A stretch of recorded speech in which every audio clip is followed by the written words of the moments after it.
వాస్తవాలు లైవ్ టీవీకి స్వాగతం. నేడు మక్తల్ నియోజకవర్గ కేంద్రంలో జాతిపిత మహాత్మా గాంధీ జయంతి సందర్భంగా శ్రీ కన్యకా పరమేశ్వర్ దేవాలయం దగ్గర ఉన్నటువంటి విగ్రహానికి, అదేవిధంగా శ్రీ లాల్ బహదూర్ శాస్త్రి జయంతి సందర్భంగా మక్తల్ నియోజకవర్గ కేంద్రంలో కాంగ్రెస్ పార్టీ కార్యాలయంలో వారి చిత్రపటానికి పూలమాలలతో ఘనంగా నివాళులర్పించిన స్థానిక శాసనసభ్యులు వాకిటి శ్రీహరి. ఆయన చూపించిన సన్మార్గంలో నడిస్తేనే ప్రపంచమంతా కూడా శాంతిగా ఉంటుంది అనేటువంటి మాట ప్రపంచానికి ఎలుగెత్తి చెప్పుతున్న రోజుల్లో దౌర్భాగ్యం, దురదృష్టం, బాపూజీ పుట్టిన భారతదేశంలో చిన్న చూపుగా మాట్లాడి స్కూలింగ్స్ చేసి మన దేశ గౌరవాన్ని దక్కజేసే విధంగా ప్రయత్నం చేస్తున్నటువంటి ప్రతి ఒక్కరికి కూడా ముందు చదవండి బాపూజీ గారు అంటే ఏంది, ఆయనలో లీనమైపోండి.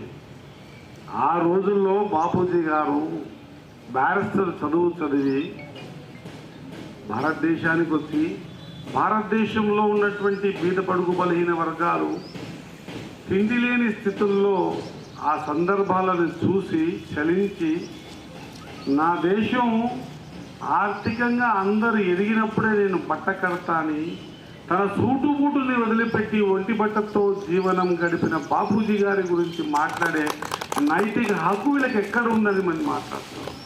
దయచేసి దీన్ని ప్రోత్సహిస్తున్నటువంటి ఎవరైనా సరే, మీరు అనుకుంటుండొచ్చు ఈరోజు మీరు మాట్లాడితే గొప్పని, ఈరోజు మాట్లాడితే మీడియాలో స్కోలింగ్ కావచ్చు, లేదా మాట్లాడడం వల్ల మీ పేరు బయటకు వచ్చే ప్రయత్నం కావచ్చు, కానీ ప్రపంచ దేశాలు తలవంచుతున్నటువంటి బాపూజీ గారిని మనం బాపూజీని చూసి తలవంచుతూ ఉంటే మనము తలవంపులు తెచ్చే కార్యక్రమాన్ని చేస్తూ ఉన్నామన్నమాట మరొకసారి గుర్తు చేస్తూ, ఇది చాలా బాధాకరం.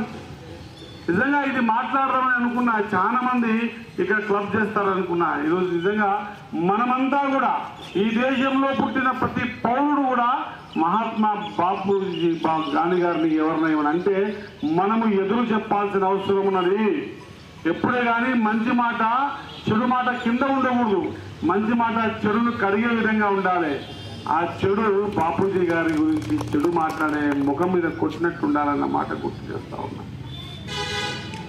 తనే స్వాతంత్రం తెచ్చి ఎన్నో విషయాల్ని తానే దగ్గరుండి ఈ భారతదేశంలో సూది కూడా తయారు కాని భారతదేశానికి దిశా నిర్దేశం చేసి తాను దిశ చూపించే వ్యక్తిగానే ఉండాలని చాచా నెహ్రూ గారిని ప్రైమ్ మినిస్టర్ చేసి ఆ రోజు ఎంతో బలంగా నిర్మాణం చేయాలనే ఉద్దేశంతో సర్దార్ వల్లభాయ్ పటేల్ గారిని హోమ్ మినిస్టర్గా చేసి ఈ దేశంలో ఏం కావాలి అనేటువంటి మాట ఆ రోజే ఆయన ఈ దేశం కోసం తన జీవితాన్ని సర్వం త్యాగం చేసినటువంటి వ్యక్తి గురించి ఈ దేశంలో చెడ్డగా మాట్లాడితే చూసి ఊరుకోవడం అనేది సరైనది కాదు అన్న మాట నేను చాలా వేదిక మీద మాట్లాడుతున్నా.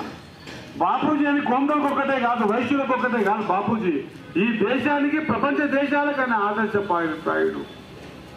కాబట్టి ఈరోజు ఈ కార్యక్రమాన్ని నేను వైశ్య సంఘం వారికి కట్ట సురేష్ గారికి మీ తండ్రి తెలియజేస్తా ఉన్నా.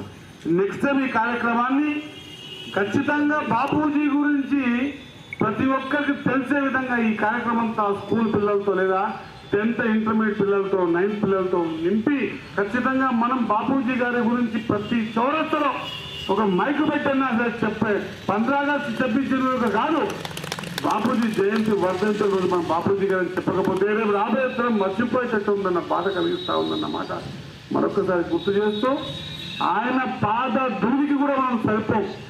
ఆయనకున్న చదువు, బ్యారిస్టర్లో లా చేసి ఆయన చేసిన దేశానికి చేసిన సేవ గురించి ఆలోచన చేస్తే మనం ఆయన పేరుని కొనియాడడానికి తప్ప మరొక మాట్లాడడానికి అర్హులం కామన్న మాట మరిచి ఈరోజు ఈ విధంగా ప్రవర్తిస్తూ ఉన్నారు.